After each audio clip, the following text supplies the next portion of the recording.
Good morning. Thanks, David, for this wonderful talk about the issues at the power plants, especially in the combined cycle. What I like to do is I want to change the direction a little bit, and just challenge everyone on a philosophical level more so. When we talk about intermittent, what are we talking about? We're talking about something that is not reliable, right? And combined cycle power plants or the dispatchable generation is probably the most reliable that we have in the industry today. All right, coal plants are obviously, they're retiring. They're not there. Nuclear, obviously, it's still a conversation. So everybody seems to be relying much more on the combined cycle power plant, and these are the power plants that are still getting most of the hits, right? So what does that mean to us? And people talk about transition to clean energy future. I beg to differ with everyone, because I think it's not really a transition. It's more of a journey that we're on. The 2050, 2060, whatever the target is, it's a talking point for the politicians. I apologize if there's anybody here politicians, but the fact is that every step of the way, along the way, we have problems, and we're having to fix it as we go. And I think we have learned to accept the fact that electricity is a critical resource. This is no longer a luxury. We have to have it. We can't function without electricity. And yet, we're introducing a lot of intermittent energy sources like solar and wind and all of this, and yet we refuse to accept any brownouts, any lights off, because we can't function without it. So we keep turning back towards the dispatchable base load style generation, and that's causing a lot of problems for the operators. And I work directly with the operators. I spent about 25 plus years with the OEMs like Alstom and ABB and bit with GE. And now last 7 years, I have been sitting on the owners and the operator side of the table and helping them with their day-to-day operation and maintenance issues. So don't let this tie fool you or the jacket. I've got the hard hats and the overalls and the boots and all this, and I've got the guys at the plant, and I'll show you a case study and talk about it. So there are 3 or 4 things that I want to quickly touch on. One is, what does it really mean when we talk about transition? How is the system actually evolving? Looking at the grid evolution, and then the thermal power transformation. That's where I really focus on, all right, is to make the thermal assets more viable for today, not for 20 years down the road, because we've got problems here that we need to address and we need to solve. And whatever comes in 20, 30, 40 years down the road, okay, we'll deal with those and it'll be great. But right now, I think we've got some serious issues. And I'll quickly talk about the case study. So what does it mean when we say we transition to the clean energy future, whatever that may look like? Right. So our drivers are, as I said, it's political and environmental. Yes, there is an issue about the environment. Yeah, we've got to fix it. All right. But what we need to think about also is, how is our power system stable? What is our power system stability looks like? How can we generate reliable electricity? At the same time, how do we integrate the renewables, the new technology that's coming? I mean, it's going to take quite a bit of effort in everyone's part. And then obviously the grid evolution and all that.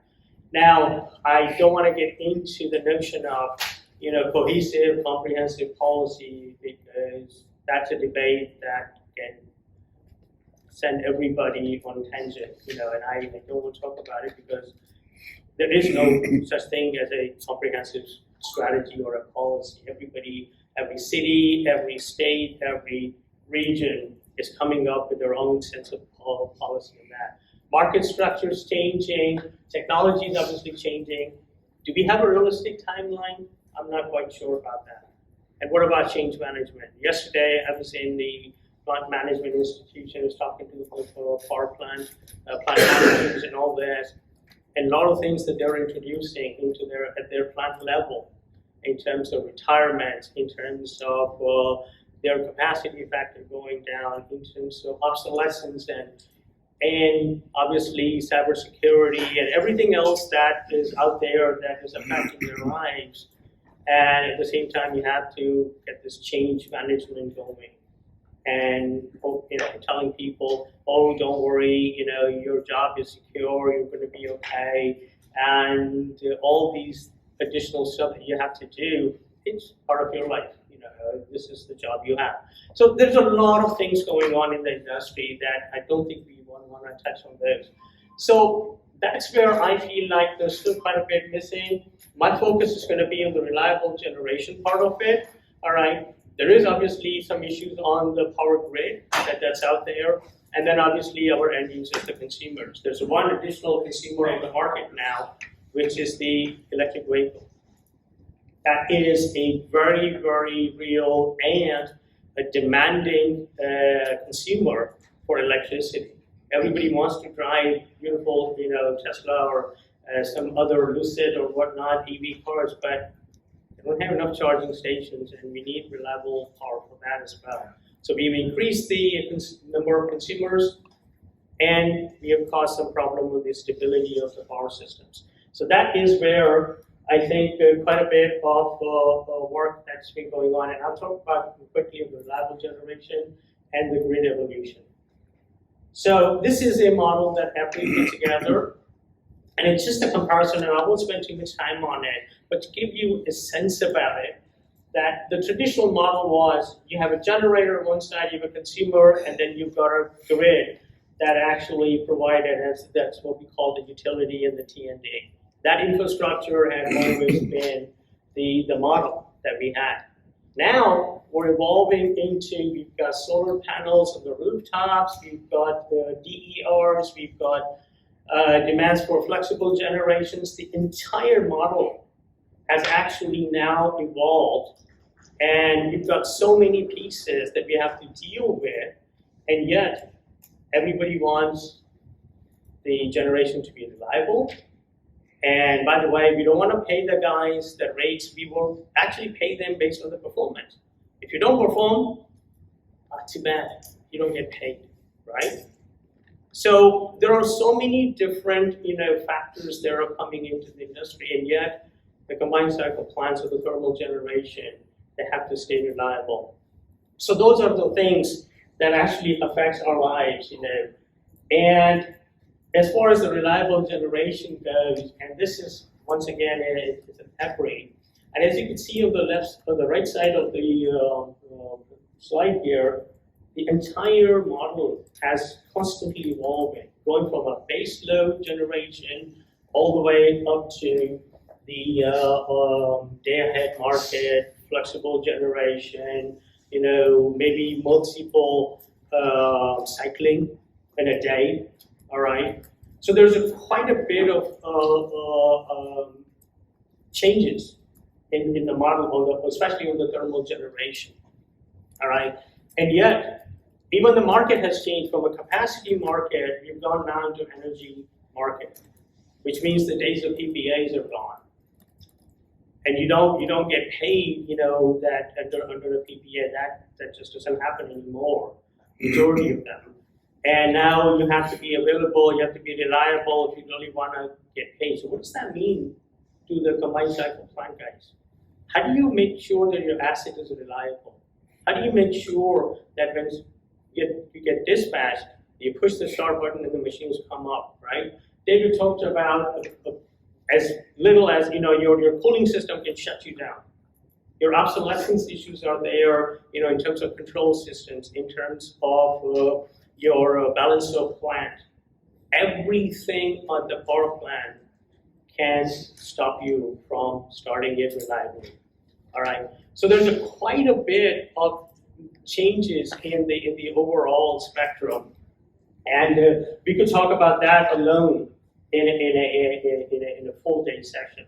All right, because everybody has stories to talk about. So now, coming into the thermal plant. So what do I do, and how do I bring my expertise, or what I wouldn't call it expertise, I'm learning along the way, but my experience into the O&M guys at the power plant and help them with their day-to-day stuff. So there are 5 or 6 areas. These are the top challenges. We talked about yesterday the aging technology in the workforce. I think we know that, and I make a distinction between an Apple generation and a non-Apple generation. All right. The Apple generation to me is not really ready to be out at the power plant, get their hands dirty, and doing the kind of things that non-Apple generation did to keep the assets going. They like to be in front of a computer or work from home and that kind of stuff, right? So, and then the aging, the workforce that's retiring, they're not transitioning all of that knowledge to the new generation that's coming in. And that's a serious issue. And I don't think any of us here take that as a lightly, that the loss of workforce is a big component of it. The growing demand for flexible operation. I think we all know the combined cycle plants are cycling day in and day out, all right? According to FERC, the,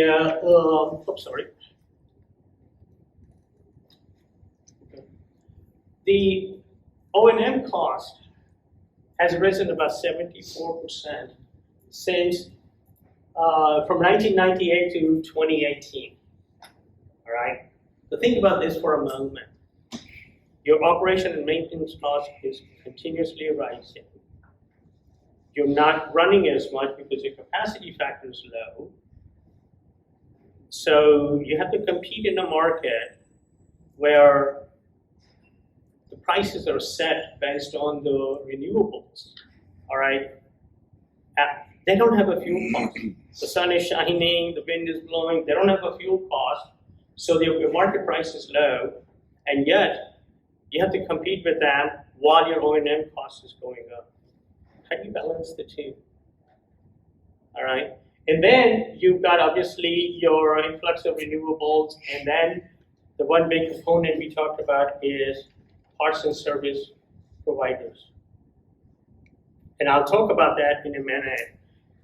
Because the OEMs, the big players, are so focused on the next set of technologies, the hydrogen, the H-class machines, and all of that we're losing sight of the aging technology, the EF, and even some of the H-class machines that they are so necessary today for our reliable energy supply that we need. So how do you deal with all of these while stay flexible and reliable? That's a tall order for any plant, any combined cycle plant, all right? And anything can come and bite you, all right? So I'll quickly talk about that. So this is a case study. So I was in, I support globally some of the combined cycle plants. So this is a rock storage plant in the UK. And they have GT26, which is the Alstom H-class machine, and it's a combined cycle 2-on-1, all right? And they have a similar sister company in Essex, down in the south end of London, all right? So what happened was that in May of 2022, we had just come out of a regular inspection, okay, and boroscope inspection, looked at the components, the hot gas path parts and all of that, got a clean bill of health, no issues, put the machine back in operation, all right? And it's part of regular maintenance, okay? It was within its C cycle, the major cycle. And while the engine was running around 11 o'clock at night or so, they had a temperature alarm to start from the combustor. And in this section of the combustor here. And all of a sudden, within a matter of, say, 11 minutes, the unit shut down, all right? It was on the base load, running at full, and we shut down, which is okay. What happened, guys? We were just running it. I mean, it was just been inspected, everything was fine. All right. So what we go, we look in and we go do the horoscope of the engine, and well, let's see, did I go to it? So basically, what happened was that here I'm going to show you. There was another slide. So this burners here, there was actually a flashback. All right, and the flame went into the fuel line and started burning the combustor section. And I have a whole slew of pictures on it and how badly it had just burned everything off. All right, at the lower half of the combustor. Okay, and there was actually an article written about this after we finished this in the Power magazine. I think it was in the March timeframe. And if you're interested, I can send everybody the link to it. It's just to tell you what it takes, and how do you come out of it. Now, this happened in May, all right? And here's what the challenge is. So what we did is, obviously, we went to the OEM and says, okay, guys, I'll wrap it through here quickly. So we went to the OEM and says, look, guys, this just happened. How do we get back on? How do we fix all this? The first thing they said is 46 weeks lead time. Every components, whatever you need, and you're essentially saying, okay, shut down the unit for a whole year. We can't do anything about it, right? We don't have resources, we don't have parts, all of that. And it says, no, that's unacceptable, guys. So what I did, this is me here and my friends over at Rock Savage, we decided, okay, we're gonna go shopping globally. Anybody and everybody that I knew in the network or they knew that had an awesome fleet, all right, we called them and we asked them, what do they have on site? Do they have used parts? All of it, right? We flew to Argentina, Daksu plant. You see this truckload here?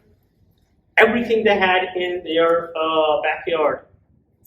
Put it on used components, used parts, brought it back to Rock Savage in Manchester area where the plant is, refurbished everything on site in their maintenance shop. We brought in bodies and we said, okay, we're going to rebuild this combustor and we're going to rebuild this engine, okay, with or without UOEM. So you can play a game with us, you can be part of this or not, but we're going to do this. I said with FM Global and says, yes, we're going to do that and we're going to back it up, all right? And we gave them every reasons. We did full root cause analysis and everything. So after all of that, we built everything, and here's Paul and myself, and we rebuilt the combustor. And I'll take 130 seconds. So this is the timeline that happened. Actually, this is what the OEM was supporting and saying. We would have been in just coming out of the outage if we had followed that. My point to you guys is there are pragmatic solutions available. You can't always say, well, OEM said this, that we can't have parts, we don't have this, we don't have resources, we can't do anything. So we're dead in water. Those days are gone, guys. You have to take this on yourself to start doing it, and this can be done. And basically what happened was, this is the time we actually built it. Right after when we got the machine online, the temperature dropped in UK. The demand for power surged. And they were available. They ran this machine for 12 days uninterrupted and recovered every penny that they had to spend on it. And the insurance company was right beside us. So with that, thank you everyone for your time, and I'll be here for questions.